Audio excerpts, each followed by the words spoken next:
Hai, saya Mark, seorang pelajar tingkatan 6 atas dari Kajang High School. Selamat datang.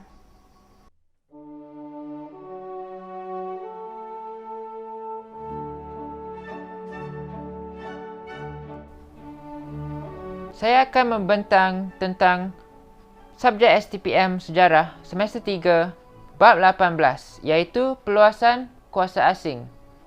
Hari ini, saya akan membentang tentang peluasan kuasa Belanda di Indonesia. Untuk memahami bab ini dengan jelas, kita perlu tahu dahulu latar belakang. Tempo dalam bab ini ataupun fokus ini ialah dari tahun 1595 hingga 1945 dan tempatnya ialah di Nusantara. Saya rasa kebanyakannya sudah tahu negara ini, iaitu Indonesia. Indonesia merupakan satu negara yang mempunyai lebih kurang 17,000 pulau. Kini Indonesia mempunyai satu kerajaan dan satu bahasa rasmi. Dan kini Indonesia merupakan satu negara yang bersatu. Tetapi lebih kurang 500 tahun dahulu, keadaannya berbeza. Belumnya wujud Indonesia yang bersatu, tetapi yang ada ialah pelbagai kerajaan yang berdaulat dengan pelbagai bangsa dan bahasa. Dan kesemuanya di 17,000 pulau. Latar belakang bagi kuasa Eropah pula, iaitu Belanda ataupun dikenali juga sebagai Netherlands, ialah Belanda baru mendapat kemerdekaan daripada Sepanyol pada tahun 1581 dan mereka mempunyai tradisi perkapalan dan pelayaran. Pada tahun 1492, Christopher Columbus telah menemui benua Amerika dan ini telah memulakan zaman penjelajahan. Zaman penjelajahan telah membawa kekayaan kepada Portugis selepas mereka menakluki Melaka pada 1511. Dan ini telah mendorong kuasa barat lain seperti Belanda dan Inggeris ataupun British untuk datang ke Asia Tenggara. Di sini bermulalah kemasukan Belanda di dalam sejarah Indonesia. Seperti yang anda boleh nampak dari peta ini, Belanda telah berlayar sangat jauh untuk sampai ke Nusantara. Mereka telah berlayar dari Eropah ke Lautan Atlantik, ke selatan benua Afrika, ke Lautan Hindia untuk sampai ke Nusantara. Ekspedisi pertama yang dijalankan oleh Belanda ialah Ekspedisi Van Veere pada tahun 1596. Van Veere bermaksud jarak jauh. Ekspedisi ini dibiayai oleh Company Van Veere dan mempunyai 4 buah kapal, iaitu Amsterdam, Hollandia, Mauritius dan Duiven. Ekspedisi ini diketuai oleh Cornelis de Houtman dan ekspedisi ini tiba di Banten, Jawa Barat. Gambar ini menunjukkan Cornelis de Houtman apabila beliau tiba di Jawa. Sebenarnya, ekspedisi ini tidak mendatangkan banyak manfaat kepada Belanda. Daripada 249 kru, hanya 87 yang kembali daripada ekspedisi ini. Cornelis de Houtman sendiri tewas di Aceh. Dan dari segi perdagangan, ekspedisi ini tidak mendatangkan untung yang banyak. Tetapi apa yang penting dalam ekspedisi ini ialah ekspedisi ini telah membuktikan bahawa Belanda mampu berlayar ke timur jauh. Seterusnya, terdapat ekspedisi kedua, iaitu ekspedisi Jacob van Neck pada tahun yang sama. Ekspedisi ini hanya mengambil 7 bulan untuk Belanda berlayar dari Belanda ke Nusantara dan hanya mengambil sebulan untuk memenuhi kapal perdagangan dengan rempah ratus. Ekspedisi ini sangat menguntungkan dan telah mendatangkan keuntungan sebanyak 400%. Dalam tempoh 5 tahun, dari 1895 hingga 1900, sebanyak 65 kapal Belanda telah berlayar ke timur jauh. Oleh itu, wujudnya persaingan antara syarikat perdagangan Belanda dan juga persaingan daripada British East India Company. Oleh itu, Belanda telah menubuhkan Verenigde Oost-Indisch Company ataupun VOC pada tahun 1602. VOC merupakan gabungan 4 syarikat perdagangan Belanda dan juga VOC dikenali sebagai negara di dalam negara. Tujuan VOC ialah untuk menyatukan usaha perdagangan Belanda di timur, mengatasi persaingan kuasa barat lain dan lanun. VOC dipanggil negara di dalam negara kerana mereka telah diberi oktroi ataupun kuasa penuh dan hak untuk mendirikan tentera sendiri, menandatangani perjanjian dan mengisytiharkan peperangan. VOC diberikan hak monopoli di Asia. Dan oleh itu, VOC telah menjual rempah ratus yang dibeli di Nusantara sebanyak 14 hingga 17 kali lebih mahal daripada harga asal. Selepas menjalankan peluasan kuasa di Nusantara pada abad ke-18, VOC telah muflis pada 1800 dan peluasan kuasa di Nusantara diambil alih oleh Kerajaan Belanda. Ini menandakan perubahan dasar peluasan kuasa Belanda. Sebelum ini, Belanda yang meluaskan kuasa di Nusantara melalui VOC hanya meluaskan kuasa untuk tujuan perdagangan dan keuntungan. Tetapi selepas VOC muflis pada tahun 1800, tujuan dan faktor peluasan kuasa Belanda di Indonesia telah berubah. Selepas titik ini, unsur-unsur seperti imperialisme dan revolusi perindustrian akan mendorong Belanda untuk meneruskan peluasan kuasa di Nusantara. Faktor peluasan kuasa Belanda di Nusantara ataupun Indonesia ada 4. 3 dari segi ekonomi dan 1 dari segi politik. Faktor dari segi ekonomi yang pertama ialah keperluan terhadap tanah jajahan. Asia Tenggara kaya dengan sumber bahan mentah dan bahan makanan. Dan Indonesia merupakan satu negara yang sangat kaya dengan bahan mentah. Pada awalnya, kuasa barat berdagang dengan orang tempatan.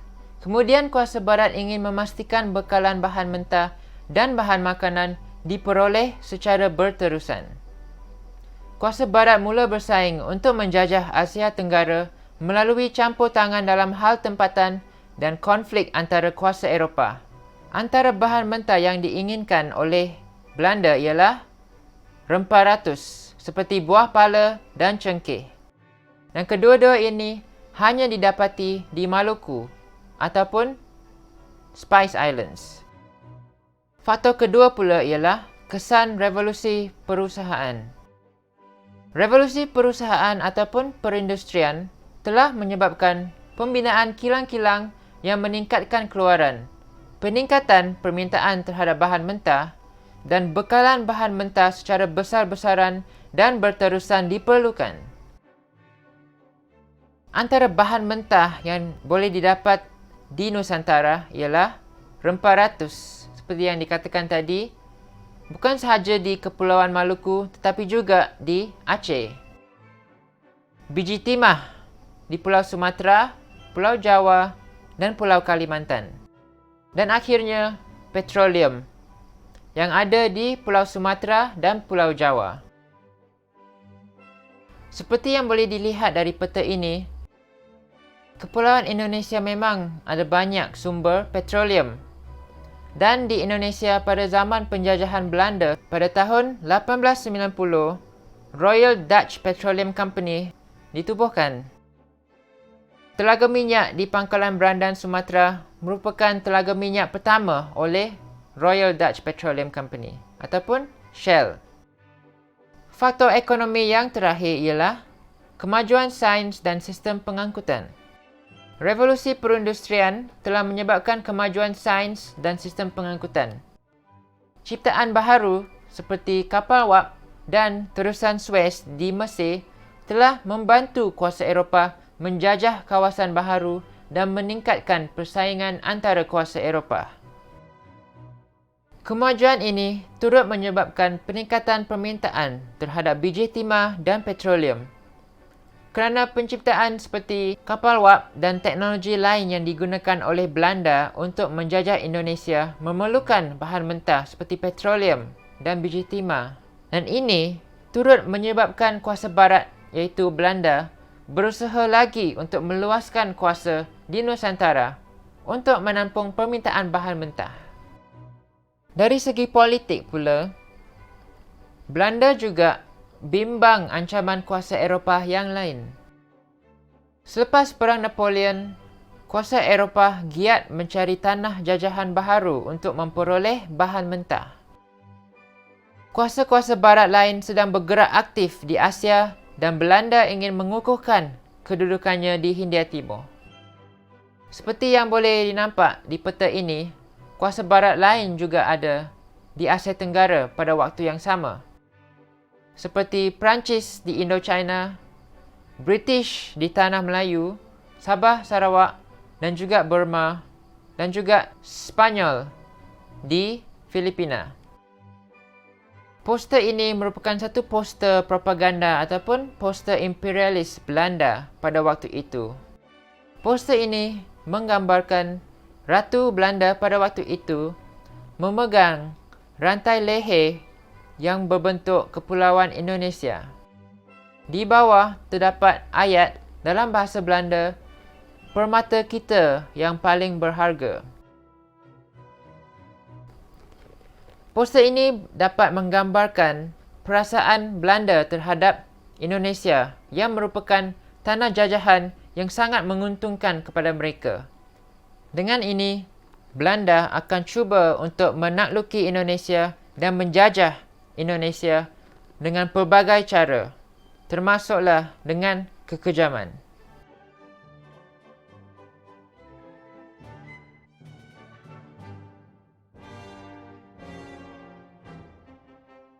Belanda telah meluaskan kuasanya di Indonesia melalui 3 cara, iaitu melalui penaklukan, perjanjian dan peperangan. Di dalam buku teks kita terdapat banyak peristiwa, tetapi saya hanya memilih satu untuk setiap cara. Sebelum saya bentang tentang cara-cara ini, saya akan bentang dulu watak Belanda yang terlibat dalam semua peluasan kuasa Belanda, iaitu Tentera Kerajaan Hindia Belanda ataupun KNIL. KNIL merupakan tentera Belanda yang menjalankan kegiatan ketenteraan di Hindia Timur. Pada awalnya, KNIL terdiri daripada separuh askar Eropah dan separuh askar tempatan. Tetapi sejak 1830-an, 2/3 askar KNIL terdiri daripada orang tempatan. Mungkin anda tertanya, kenapa ramai sangat askar tempatan di dalam tentera Belanda? Ini sebenarnya merupakan satu taktik divide and conquer oleh Belanda. Belanda tidak pernah menghantar askar tempatan untuk berperang di tempat yang sama. Contohnya, Belanda akan mengambil askar dari Jawa dan menghantarnya untuk berperang di Aceh. Pada waktu itu, konsep Indonesia belum wujud lagi dan askar-askar tempatan ini mereka tidak rasa seperti mereka berperang dengan saudara mereka. Mereka rasa bahawa mereka berperang dengan orang dari negara lain. Dan pada waktu itu merupakan satu realitinya. Belanda telah menjalankan peluasan kuasa secara penaklukan di Bali. Untuk memahami penaklukan Bali, kita harus tahu latar belakang Bali pada waktu itu. Di Bali, terdapat 9 kerajaan yang berdaulat.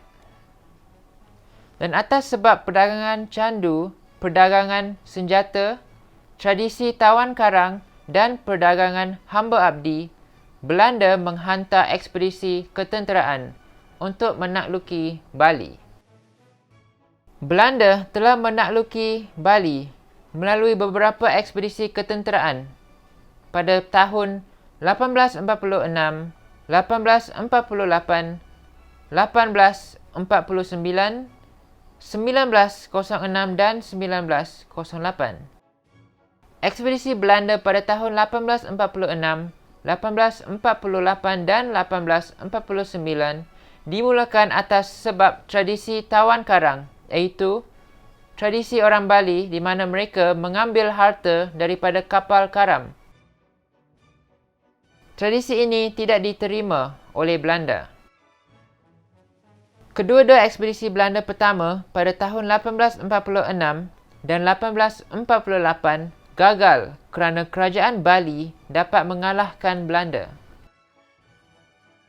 Tetapi ekspedisi Belanda yang ketiga, yang juga dikenali sebagai Perang Bali yang ketiga, berjaya dengan kemenangan Belanda. Ekspedisi yang ketiga ini berakhir dengan ritual puputan oleh Raja Bali dan pengikutnya.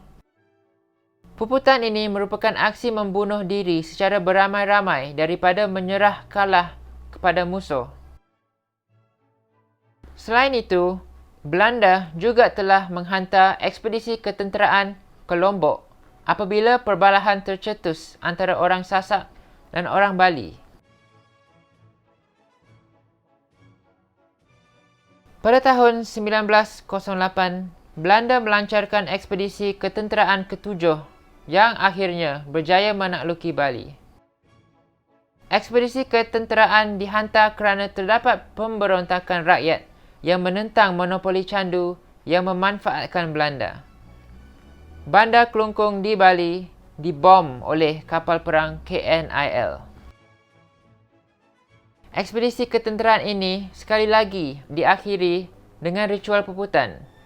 Dengan memakai kain putih tradisional dan bersenjata keris, Dewa Agung Jambe Kedua yang merupakan Raja Bali pada waktu itu dengan 200 pengikutnya terkorban dalam puputan Kelungkung. Dengan ini, segala penentangan terhadap Belanda di Bali telah dimusnahkan dan akhirnya Kerajaan Majapahit Bali. Dengan ini, kita nampak bahawa Belanda sanggup menakluki dan menjajah Indonesia melalui apa-apa cara sahaja, termasuklah kekejaman. Mereka telah menggunakan pelbagai alasan untuk menakluki dan menghantar ekspedisi ketenteraan ke Bali.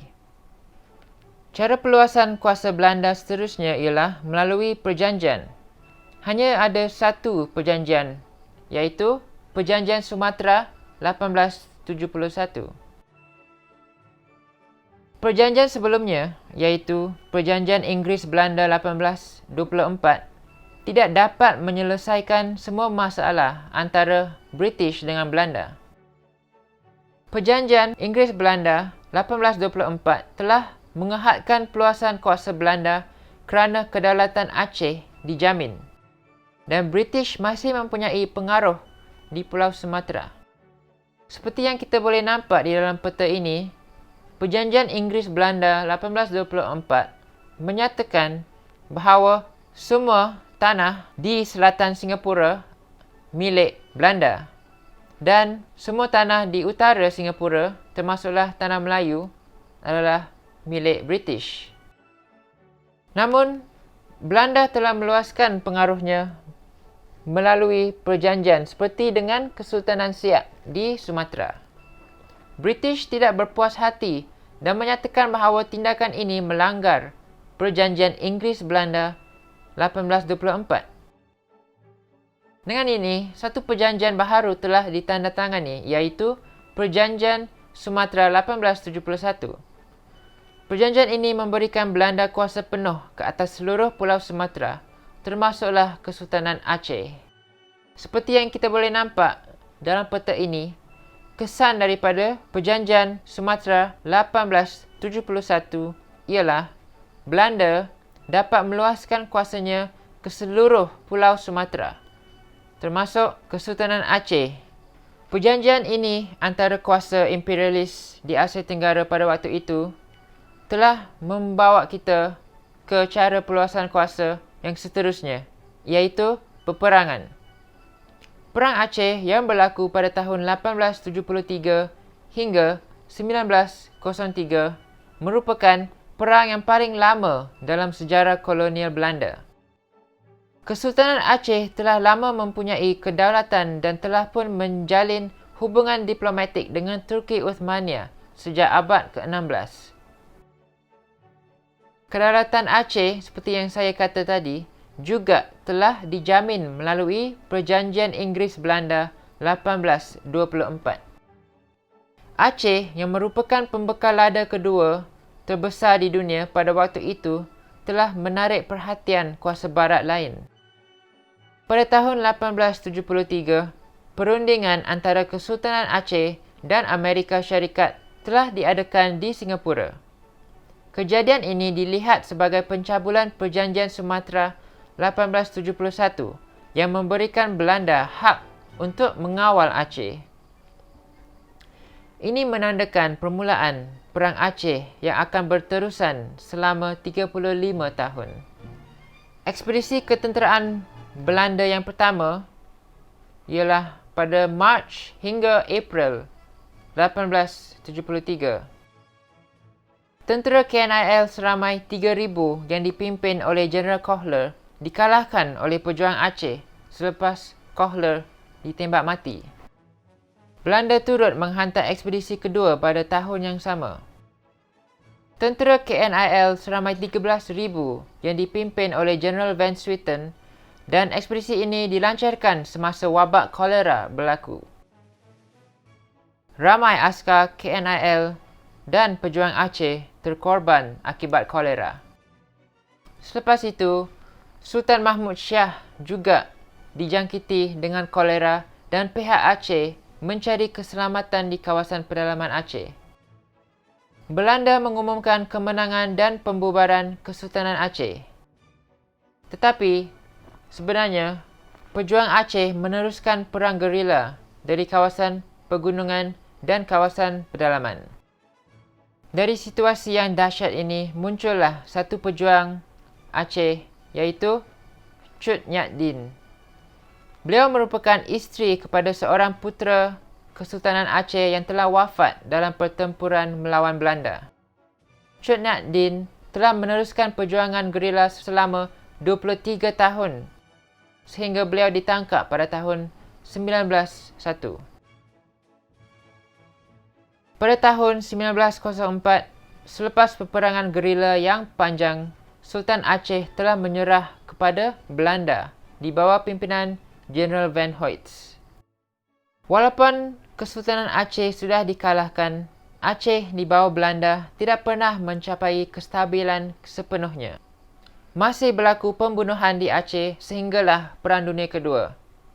Dan selepas Perang Dunia Kedua, apabila Belanda ingin mendapatkan balik tanah jajahan mereka di Indonesia, Belanda tidak cuba untuk kembali ke Aceh.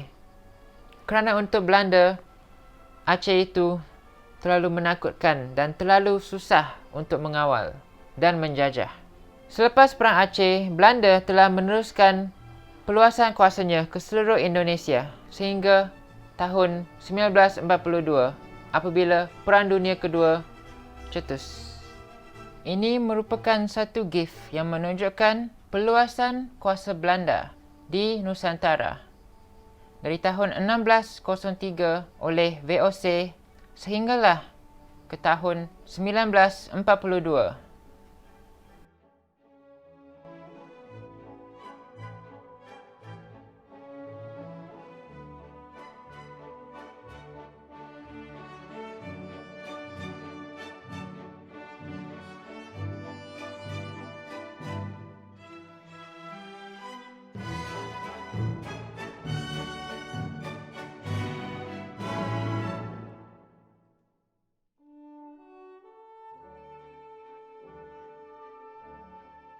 Sekarang kita melihat contoh soalan.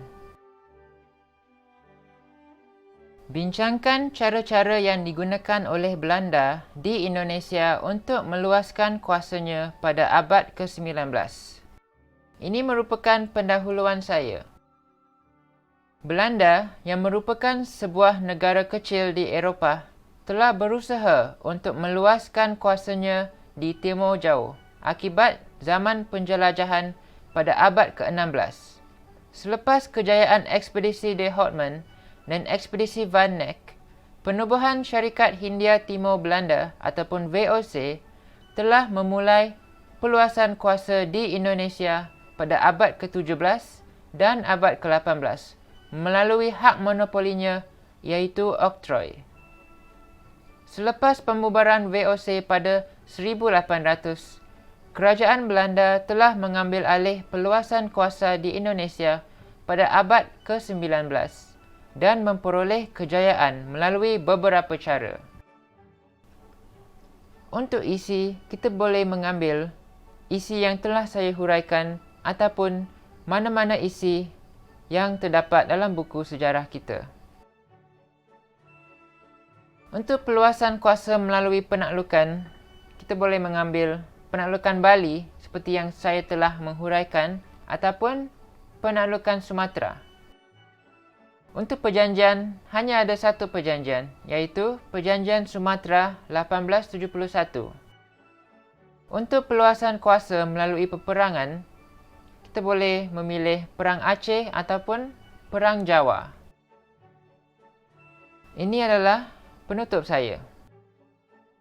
Melalui penaklukan, perjanjian dan peperangan, Belanda berjaya menjajah kawasan yang 45 kali lebih besar daripada negaranya. Kawasan tersebut iaitu Nusantara akan diberikan nama Hindia Timur Belanda ataupun Dutch East Indies yang akan menguntungkan Belanda selama 350 tahun. Penjajahan ini akan berkekal di seluruh Indonesia sehinggalah serangan Jepun pada 1942 dan kemerdekaan Indonesia pada 1945. Dalam penghasilan video dan PowerPoint ini, saya telah menggunakan beberapa sumber internet dan juga beberapa sumber buku seperti Acerhead edisi ketiga dan edisi kedua. Saya ingin mengucapkan terima kasih kepada guru sejarah saya, Puan Rosmawati binti Muhammad Anwar, dan juga kepada rakan-rakan sekelas saya yang telah menyokong saya semasa pembentangan PowerPoint ini dalam kelas dan juga semasa penghasilan video ini. Saya harap video ini bermanfaat dan telah membantu anda memahami topik ini dengan lebih jelas. Jika ya, tolong share, like dan subscribe.